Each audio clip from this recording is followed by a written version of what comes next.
Assalamualaikum warahmatullahi wabarakatuh. Yang terhormat Bapak Muhammad Bahaudin SUMPD dan yang terhormat teman-teman yang saya sayangi. Sebelumnya perkenalkan, nama saya Alvina Anggreni Firmaning Tias, NIM 1910110136. Di sini saya akan menjelaskan tentang hadis berbuat baik terhadap sesama.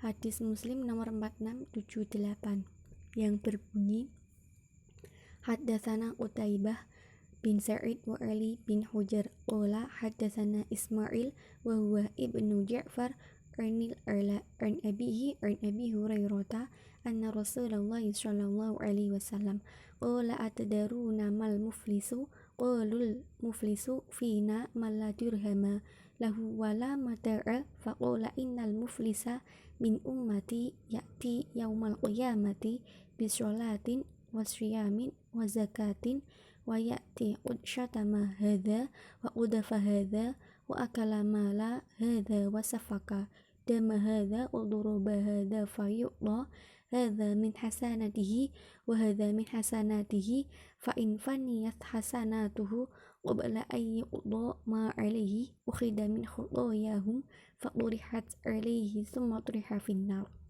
yang artinya, telah menceritakan kepada kami Qutaibah bin Sa'id dan Ali bin Hujar, keduanya berkata, telah menceritakan kepada kami Ismail yaitu ibnu Ja'far dari Al-A'la dari bapaknya dari Abu Hurairah bahwa Rasulullah SAW pernah bertanya kepada para sahabat, tahukah kalian siapakah orang yang bangkrut itu?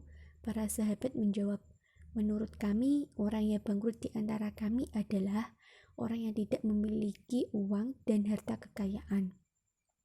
Rasulullah SAW bersabda, sesungguhnya umatku yang bangkrut adalah orang yang pada hari kiamat datang dengan sholat, puasa, dan zakat, tetapi ia selalu mencaci maki, menuduh dan makan harta orang lain, serta membunuh dan menyakiti orang lain. Setelah itu, pahalanya diambil untuk diberikan kepada setiap orang dari mereka hingga pahalanya habis. Sementara tuntutan mereka banyak yang belum terpenuhi. Selanjutnya, sebagian dosa dari setiap orang dari mereka diambil untuk dibebankan kepada orang tersebut hingga akhirnya ia dilemparkan ke neraka. Kritik sanad. Melalui kritik sanad ini terdapat dua jalur sanad. Yang pertama yaitu dari Abdurrahman bin Sahr, kalangan sahabat, kunyah Abu Hurairah, negeri semasa hidup Madinah, wafat 57 Hijriah. Ulama Ibnu Hajar al-Asqalani, komentar sahabat. Yang kedua, Abdurrahman bin Ya'qub, kalangan tabi'in, kalangan pertengahan, negeri semasa hidup Madinah. Ulama Al-Ajli An-Nasa'i, komentar, thiqah dan laisa bihi ba's. Yang ketiga yaitu Al-A'la bin Abdurrahman bin Ya'qub, kalangan tabi'in, kalangan biasa, kunyah Abu Syubul, negeri semasa hidup Madinah, wafat 132 Hijriah. Yang keempat yaitu Ismail bin Ja'far bin Abi Kathir, kalangan tabi'ut tabi'in, kalangan pertengahan, kunyah Abu Ishaq, negeri semasa hidup Madinah, wafat 180 Hijriah. Yang kelima yaitu Qutaibah bin Sa'id bin Jamil bin Thorif bin Abdullah, kalangan tabi'ul aqba, kalangan tua, kunyah Abu Roja, negeri semasa hidup Hims. Jalur yang kedua, yang pertama yaitu Abdurrahman bin Sahr. Itu seperti jalur yang pertama, Abdurrahman bin Ya'qub, Al-A'la bin Abdurrahman bin Ya'qub, Ismail bin Ja'far bin Abi Kathir, dan yang terakhir yaitu Ali bin Hajar bin Iyas, kalangan tabi'ut tabi'in, kalangan biasa, kunyah Abu Al-Hasan, negeri semasa hidup Baghdad, wafat 244 Hijriah. kritik eidetis. Yang pertama, kajian linguistik. Di bagian hadis Muslim nomor 4678 terdapat ilmu balaghah, yaitu majaz. Majaz adalah lafaz yang digunakan pada arti bukan semestinya karena ada hubungan beserta adanya qarinah atau petunjuk yang mencegah dari arti yang lalu. Pada lafaz haddatsana Ismail sampai Abi Hurairah memuat majaz mursal, yaitu majaz yang hubungan maknanya tidak ada keserupaan. Mengucapkan haddatsana, saya telah menceritakan, dikatakan sebagai majaz mursal dari mengucapkan kejadian sebelumnya dengan menghendaki peristiwa yang sedang terjadi. Balaghah yang kedua yaitu tasybih, adalah menyerupakan sesuatu perkara dengan perkara yang lain dalam satu sifat dengan menggunakan alat penyerupaan karena adanya suatu tujuan, yaitu pada lafaz la dirhamu lahu wala mata' memuat kajian tasybih mufassal, yaitu tasybih yang wajah syabahnya disebutkan. Contoh orang yang tidak memiliki uang dan harta kekayaan. Kata la mata' dan la dirhamun diserupakan dengan al-fulus dengan sisi persamaan sama-sama tidak mempunyai uang dan harta kekayaan.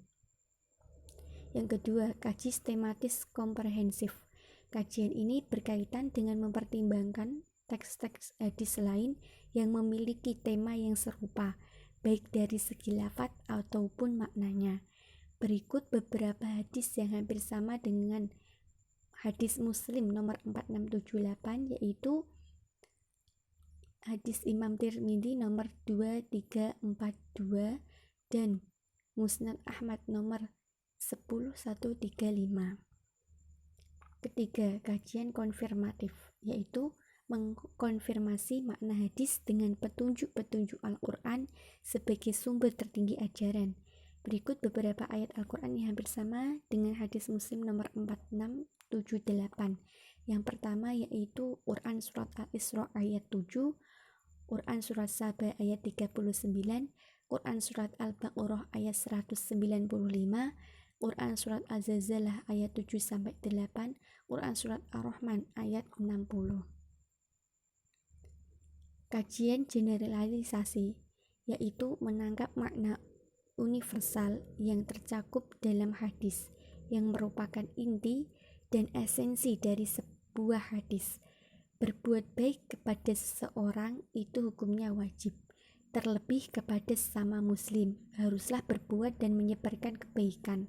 Salah satunya yaitu ramah pada setiap orang, baik terhadap anak-anak maupun sama orang tua, serta selalu berusaha tersenyum.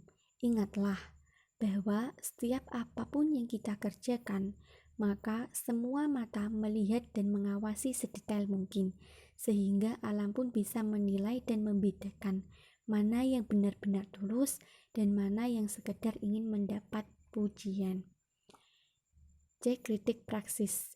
Dari konsep atau analisis terhadap hadis Muslim nomor 4678 mengenai berbuat baik terhadap sesama tentu memiliki manfaat dalam kehidupan sehari-hari. Manfaat yang dimaksud bukan sekedar manfaat materi, tapi juga bisa berupa antara lain, yaitu pertama, baik ilmu agama maupun ilmu umum atau dunia. Manusia bisa memberikan kemanfaatan kepada orang lain dengan ilmu yang dimilikinya.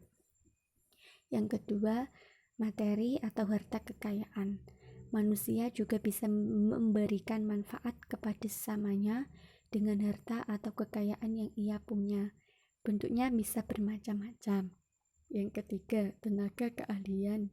Manusia bisa memberikan kemanfaatan kepada orang lain dengan tenaga yang ia miliki. Yang keempat, sikap yang baik. Sikap yang baik kepada sama juga termasuk kemanfaatan. Maka Rasulullah SAW memasukkan senyum kepada orang lain sebagai sedekah karena mengandung kemanfaatan. Dengan senyum dan sikap baik kita kita telah mendukung terciptanya lingkungan yang baik dan kondusif. Sekian, terima kasih. Apabila ada salah kata atau kurang berkenan mohon dimaafkan. Wassalamualaikum warahmatullahi wabarakatuh.